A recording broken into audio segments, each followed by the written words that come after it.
you've been chosen.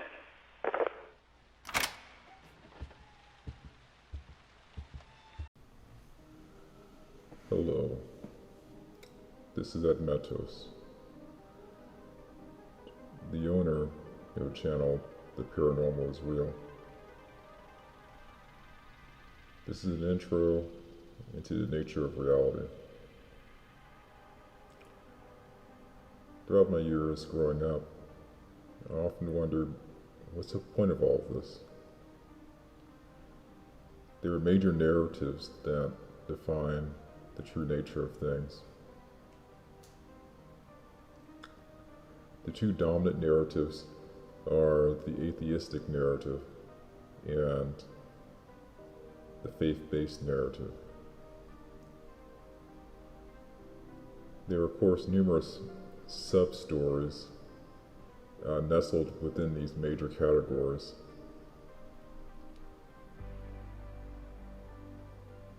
It's natural for a man to contemplate his mortality, to contemplate his alleged divinity, to determine things beyond the material exist. At this point in civilization, the dichotomy, which really began in the late 1800s, has continued to be expounded upon and continued to increase. A division has been created between the wheat and the tares.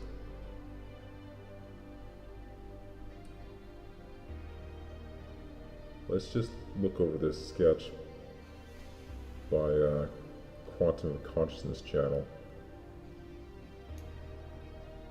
concerning the end-of-life experience, hypothetical end-of-life experience in meeting with the Master. I understand. So what happens to me now, Master? We don't have all the steps planned. We have never been in this situation. A failed soul that has escaped the realm in this manner has never taken place. I can tell you this. Your path will be more difficult than any other in the history of creation. Those who maintain the earthly filter, the monitors, believe you should be cast into the abyss, for it's clear you would have failed the earth trial. Fortunately for you, the elders disagreed with the monitors. What likely would have happened if your time on earth would have been allowed to continue would have been your reduction to the golem state. This was not allowed to happen because of the circumstances I described regarding the lockdown of the realm. We have no alternative. You must learn the earthly lessons here. In terms you understand, a few 100 million years may you be ready to return to us. Who will I study from now if not you, Master? There are 36 chambers of study. Since the situation is new and unexpected, only the first is completed. The first plane is overseen by an entity that was once a high-level warden on Earth. She would very much like to meet you. I hand you over to her now. No, Master, don't do it. I have more questions. Don't leave me. I'm sorry. We once found you to be very promising, but you won't be in a position to request anything from us for a long time. Goodbye. In a blink, the scenery changed. Looking down, your body seems a bit less human than it did, like it was beginning to fade away. Copernicus, followed by Galileo, played their roles exactly as their roles were laid out for them. Through a masterfully crafted ruse created by a warden who's still in charge of several regions on Earth, we forever destroyed the balance. The eclipse has always been the catalyst for living souls to beat our game. Then, seemingly overnight, Is a phrase. Is this in fact a space of two magnets coming in close proximity to each other, with the resultant toroidal vortice being formed?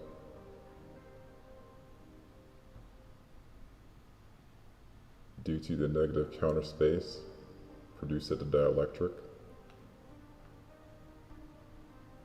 It's a question that comes to mind. This question is from the concept of the electric universe. The solar eclipse is very fascinating. The moon fits exactly on top of the sun. Let me look at this.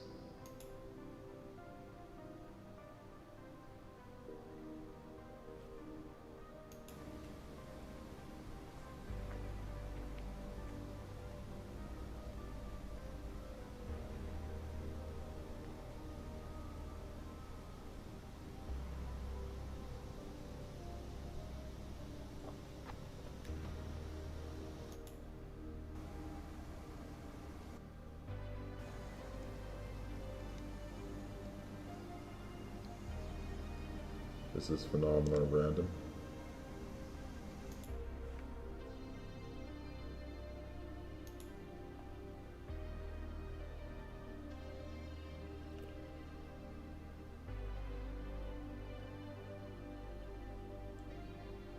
We'll briefly look at the topic of dimensions.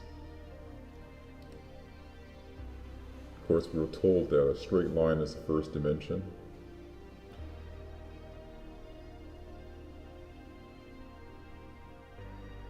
Two points determine a straight line.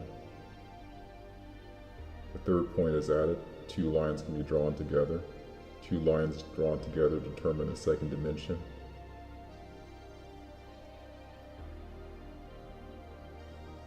A vertex with 3 points emerging from one single point defines a third dimension. The passage of time defines a fourth dimension. These are things we're told about dimensions. But let's take a look at Nikola Tesla's perspective. That's dangerous. Anyway, where we are now is that Tesla said the dimension, we're the first dimension. We are number one. Tesla said that. He said number two is almost like us. It's almost a mirror. It's almost, like 99%. He went on to say, he talked about other dimensions, the fourth and fifth dimension. He didn't like too much because, well, I'll just say it, Satan, Beelzebub, Lucifer, whatever you want to call it, him, controls or has the fourth and fifth and maybe the sixth dimension. I have peered into those dimensions, and I definitely did not want to go into those dimensions. I peered into the seventh dimension, and it was a brilliant white light that filled the entire dimension.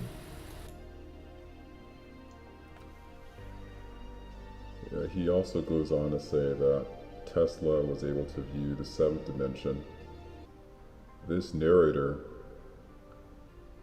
discussed dimensions a little bit differently. He states that the first and the second dimension are very similar. The third is a little different. It attains a higher power level as it's a higher number.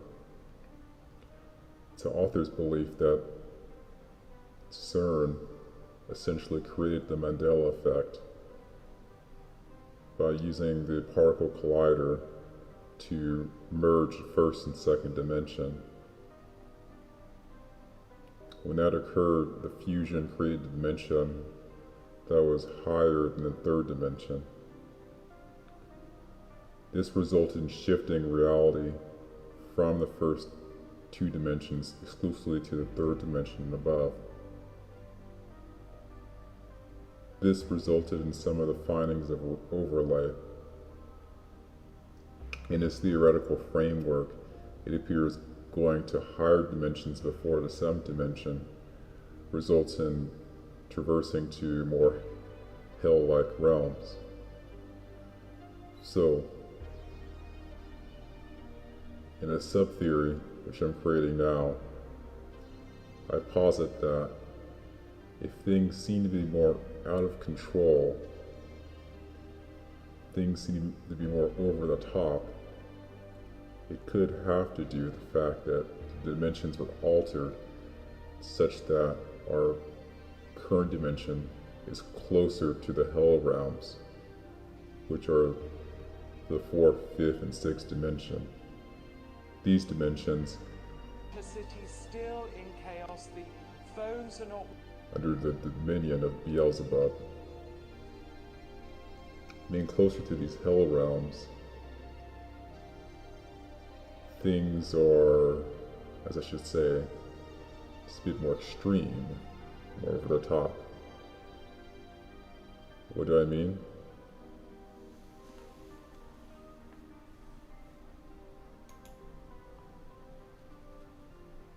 Let's just look at an example.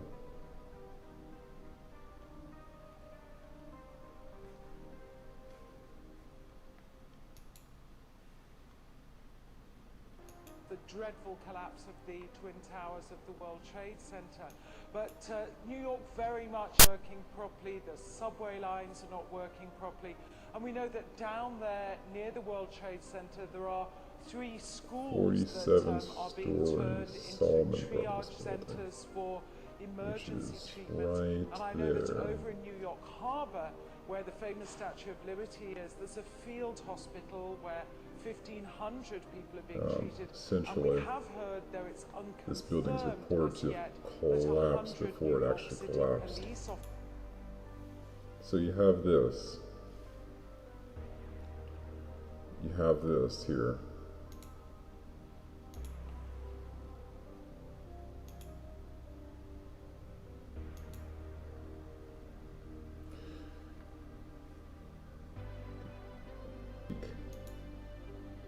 What are the odds of that?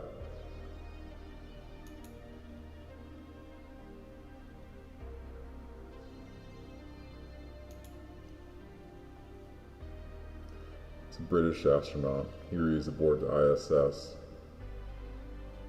engaging in a demonstration. Here he is behind some contraption. It's like a great screen, blue grid. This is perhaps a peek behind the curtain for us, a very rare peek.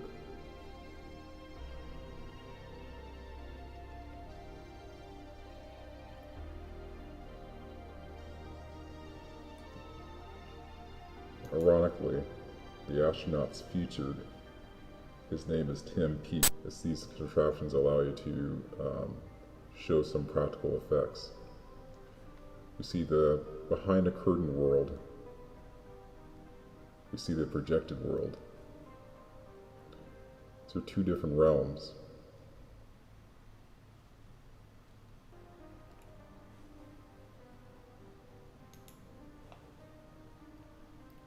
Let's go on to Twitter.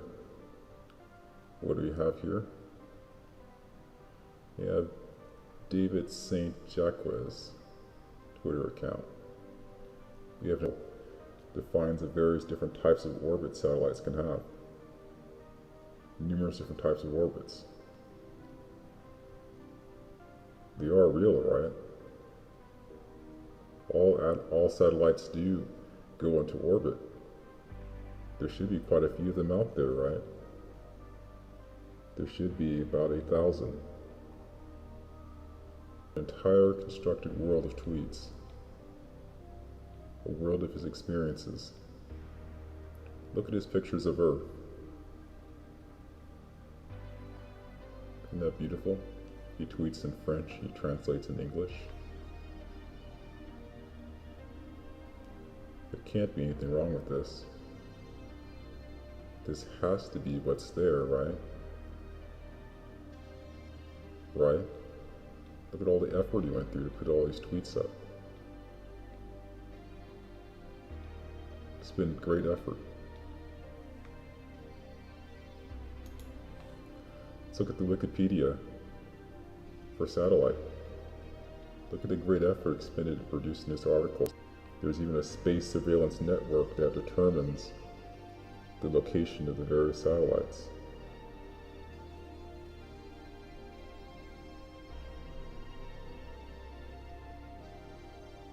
This article says that the space surveillance network has surveilled 26,000 objects in its history.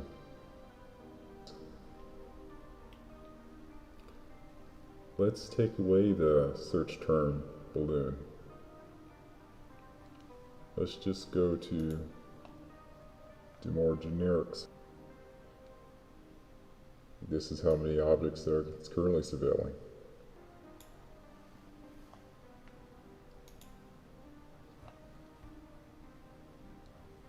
Here, we're at Metabunk.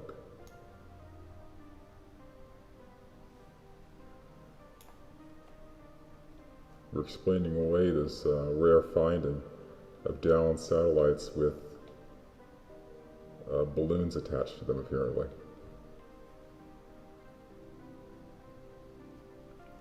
It's explained away as there's a special program of exclusive balloon satellites as a part of a research endeavor. Right. It's called Project Loon. Right. That's it. However, if you choose to Google image search balloon satellites, you'll find these images. A lot of real-world examples of those small objects that suspend in space called satellites. Numerous examples. Search term, which is satellites.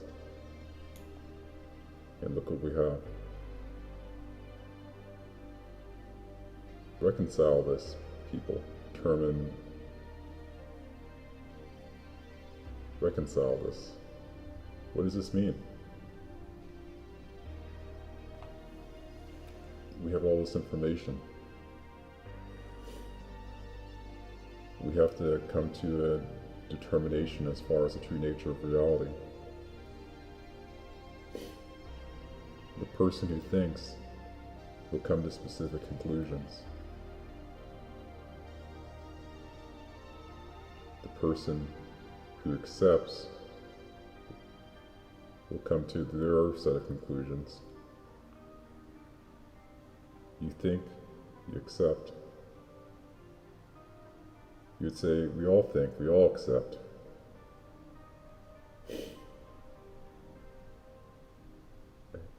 I hate to break this to you. Some accept blindly. Some refuse to think over their assumptions.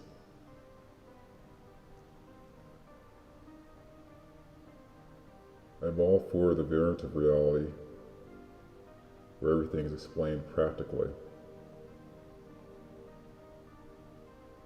There are no collusions. Everything has a simple, practical explanation.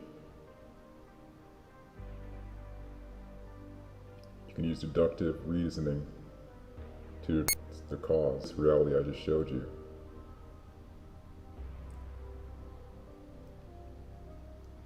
On its surface, it's absurd. On its surface, it carries great meaning. It's a distortion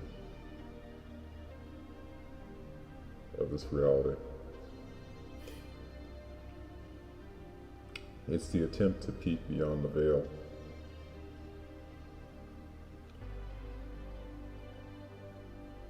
The veil is what's being presented to us in this day and age. There are individuals who go about their normal daily living and they have veiled moments. They have their special dates in history where they see things that contradict, but they don't peek behind it. They accept what's there.